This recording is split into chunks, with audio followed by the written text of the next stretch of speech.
जय भारत दोस्तों, welcome to my channel. अगर आप इंग्लिश ग्रामर सीखना चाहते हो या उसे सुधारना चाहते हो तो मेरा ये चैनल और इस पे के वीडियोस बिल्कुल आप ही के लिए है। अगर आप इस चैनल पे नए हो तो इसे सब्सक्राइब कर देना, साथ ही में बेल आइकन पे क्लिक करके फर्स्ट वाले बेल पे भी क्लिक कर देना ताकि आप इस चैनल और इस पे के वीडियोस से हमेशा जुड़े रहे। चलिए दोस्तों, स्टार्ट करते हैं आज का हमारा टॉपिक। हम सीख रहे हैं ट्रांसफॉर्मेशन ऑफ सेंटेंसेस, राइट।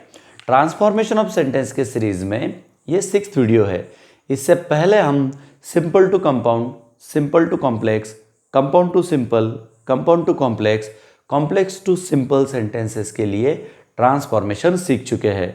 दोस्तों, आपने वो वीडियोस नहीं देखे हैं तो उनके लिंक्स इस वीडियो के डिस्क्रिप्शन बॉक्स में आपको अवेलेबल है, वो ज़रूर देख लेना। आज दोस्तों हम जो सीख रहे हैं वो है कॉम्प्लेक्स टू कंपाउंड, मतलब कॉम्प्लेक्स सेंटेंस को कंपाउंड सेंटेंस में ट्रांसफॉर्म या चेंज करना हम सीखने जा रहे हैं। चलिए दोस्तों, कंटिन्यू करते हैं। आपको इन शॉर्ट बता दो कि कॉम्प्लेक्स और कंपाउंड सेंटेंस क्या होते हैं। तो कॉम्प्लेक्स सेंटेंस मतलब ऐसा सेंटेंस जिसमें एक इंडिपेंडेंट और एक डिपेंडेंट, मतलब एक मेन और एक सबऑर्डिनेट, ऐसे दो क्लॉजेस होते हैं और उन्हें ज्वाइन करने के लिए सबऑर्डिनेटिंग कंजक्शंस यूज किए जाते हैं। अब सबऑर्डिनेटिंग कंजक्शन कौन से है? जैसे what, when, where, who, that, if, though, although, बहुत सारे। Next, compound sentence. अब कंपाउंड सेंटेंस मतलब ऐसा सेंटेंस जिसमें दो इंडिपेंडेंट मतलब मेन क्लॉजेस होते हैं और उन्हें ज्वाइन करने के लिए कोऑर्डिनेटिंग कंजक्शन जैसे एंड, बट, और, या कोरिलेटिव कंजक्शन जैसे not only but also, as well as, या कंजक्टिव एडवर्ब जैसे मोर ओवर, देयरफॉर, अदरवाइज, ऐसे वर्ड्स यूज किए जाते हैं। दोस्तों, अब इनके बारे में अधिक सीखना चाहते हो तो आपको टाइप्स ऑफ सेंटेंस और क्लॉजेस सीखना ज़रूरी है, साथ ही में सिंथेसिस सीखना भी ज़रूरी है। तो दोस्तों, इस वीडियो के डिस्क्रिप्शन बॉक्स में आपको वो सब लिंक्स अवेलेबल है, वो वीडियोस भी आप ज़रूर देख लें। चलिए दोस्तों, करते हैं कंटिन्यू।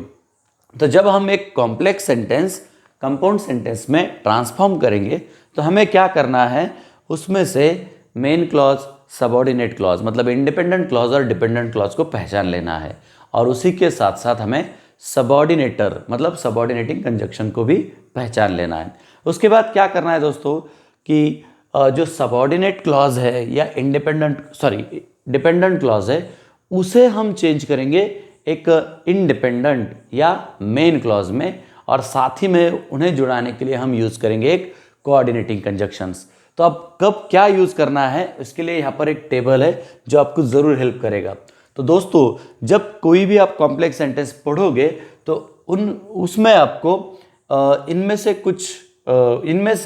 कोई सबऑर्डिनेटिंग कंजक्शन दिखेगा। दोस्तों, ये कुछ एक लिखे गए, बहुत सारे हैं, आपको जैसे प्रैक्टिस करोगे वैसा ही आसान बनेगा।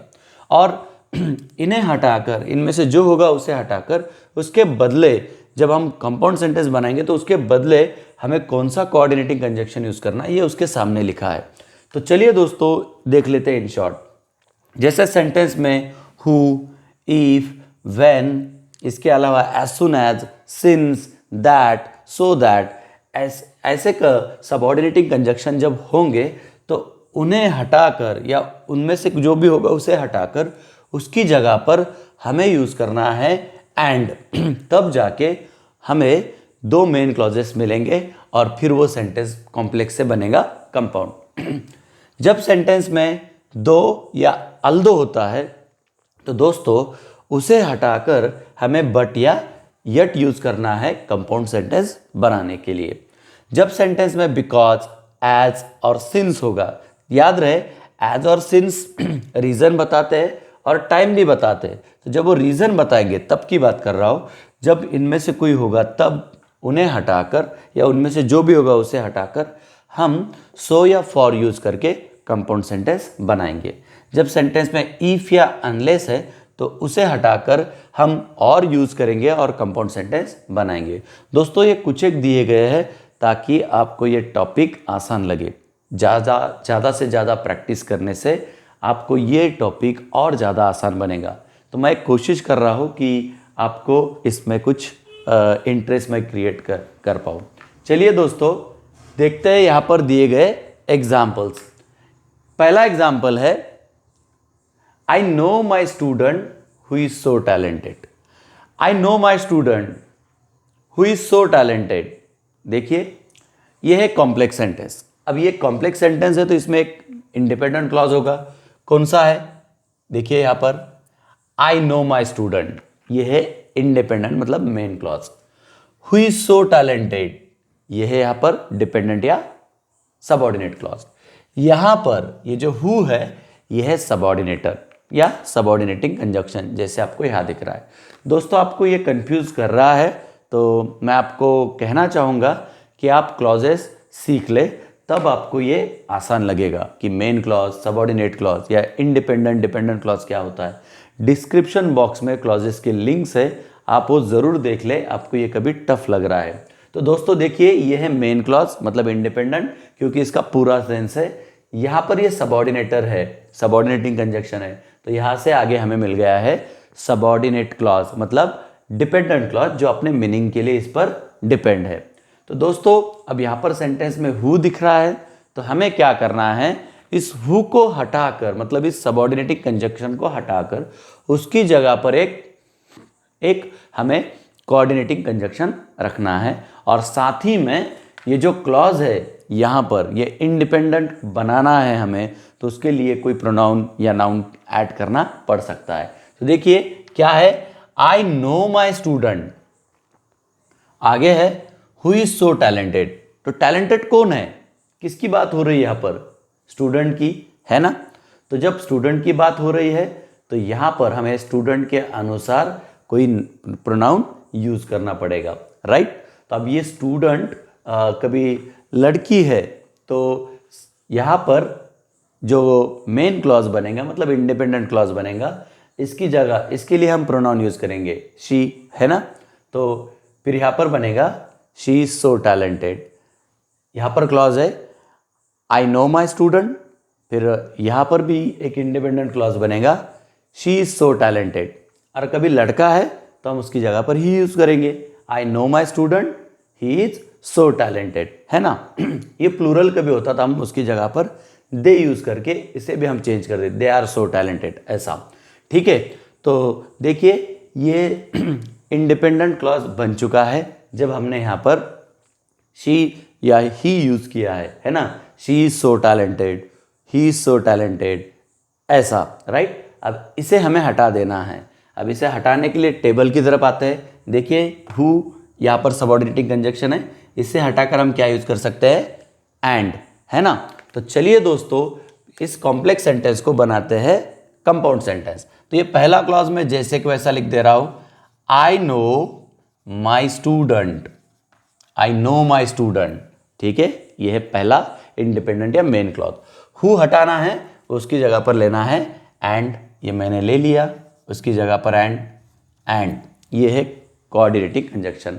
अब इसके आगे भी हमें एक इंडिपेंडेंट या मेन क्लॉज जुड़ाना है, तो ये इज सो टैलेंटेड ये क्लॉज नहीं बनता है, इसलिए हम स्टूडेंट के लिए प्रोनाउन यूज कर ले रहे, शी या ही भी यूज कर सकते हैं क्योंकि स्टूडेंट से हमें पता नहीं चल रहा है, मैंने यूज कर लिया यहाँ पर शी।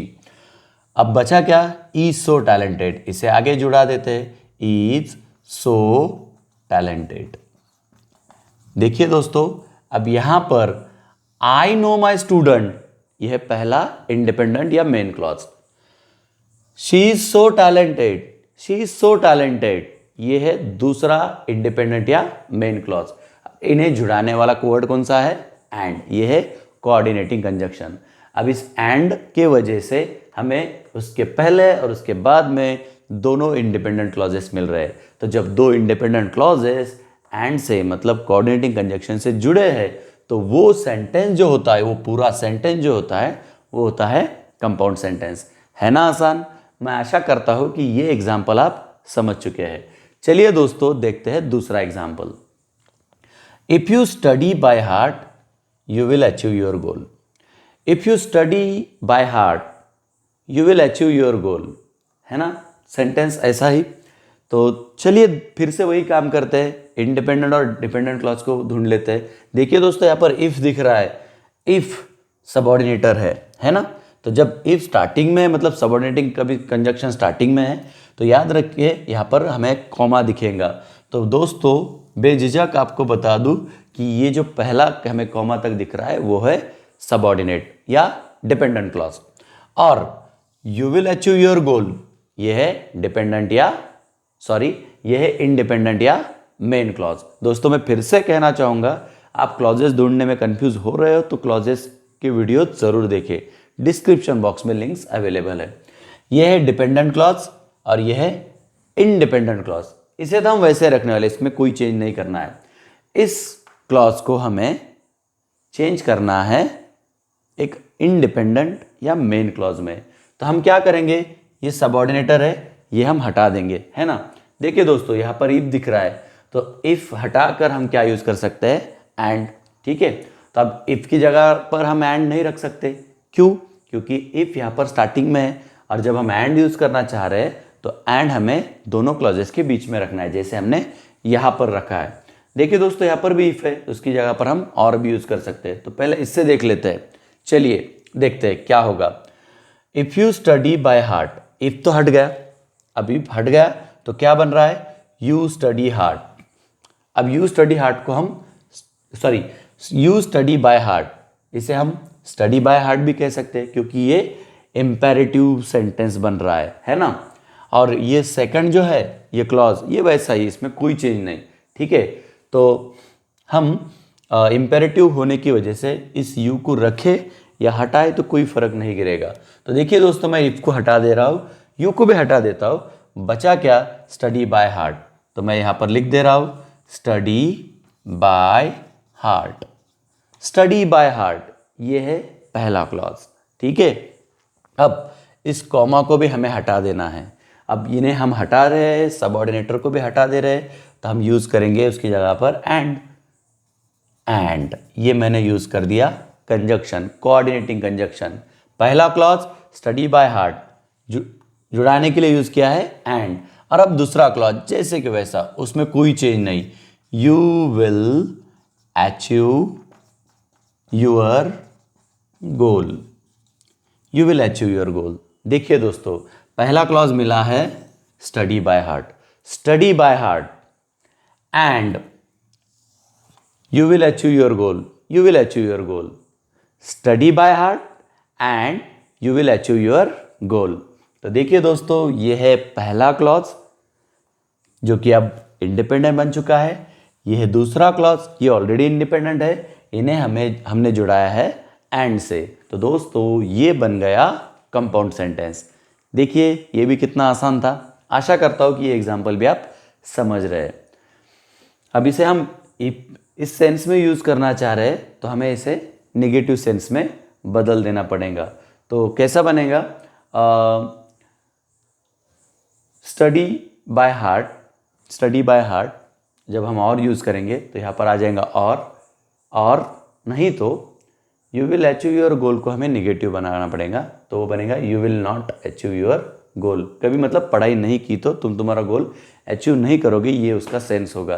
तो यहाँ पर हम और यूज़ करते तो फिर ये स्ट्रक्चर नेगेटिव बन जाएगा। मैं इसे फिर से नहीं लिख रहा हूँ क्योंकि हमें नीचे एक और का एग्जाम्पल सॉल्व करना है। चलिए दोस्तों देखते हैं तीसरा example. Though they are poor they are honest. देखिए दोस्तों कॉमा दिख रहा है, मैं आपको पहले भी कह चुका हूँ कि कभी सेंटेंस में कॉमा दिख रहा है आपको तो कॉमा से पहले आपको डिपेंडेंट या सबऑर्डिनेट क्लॉज मिलेगा। उसका जो सबऑर्डिनेटर होता है वो पहले ही आ जाता है फिर ऐसे कंडीशन में, जैसे सेकंड एग्जांपल में दो।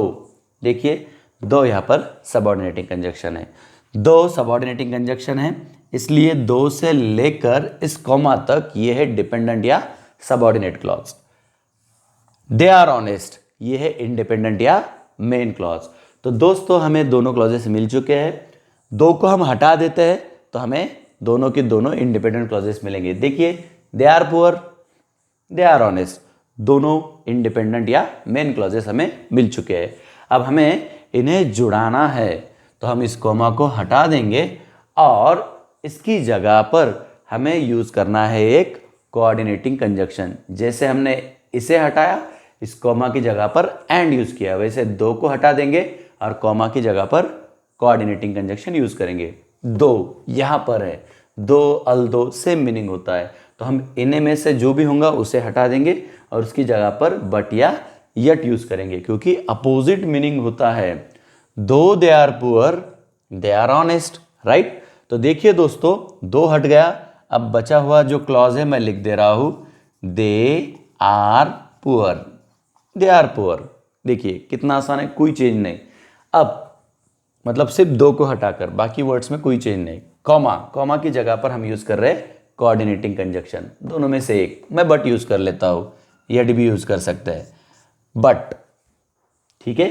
अब कॉमा के जगह पर हमने बट रख दिया, अब बचा क्या, सेकेंड क्लॉज क्या है, दे आर ऑनेस्ट।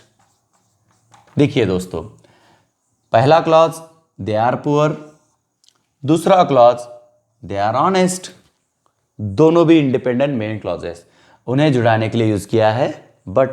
अब इस बट के वजह से सेंटेंस बन गया, they are poor but they are honest, है ना आसान। ये भी बन गया कंपाउंड सेंटेंस। दोस्तों एक चीज आपको बताना चाहूंगा कि जब हम कॉम्प्लेक्स से कंपाउंड में सेंटेंस ट्रांसफॉर्म या चेंज करते हैं तो याद रहे मीनिंग ना बदले, मीनिंग शुड बी आइडेंटिकल। अब इसको अलग अलग कोऑर्डिनेटिंग कंजक्शन यूज करके भी हम बना सकते हैं, जैसे मैंने आपको यहाँ पर इफ के लिए एंड यूज करके बताया है, और ओरल में आपको ये भी बताया कि और भी हम वहां पर यूज कर सकते हैं। चलिए दोस्तों देखते हैं नेक्स्ट एग्जाम्पल।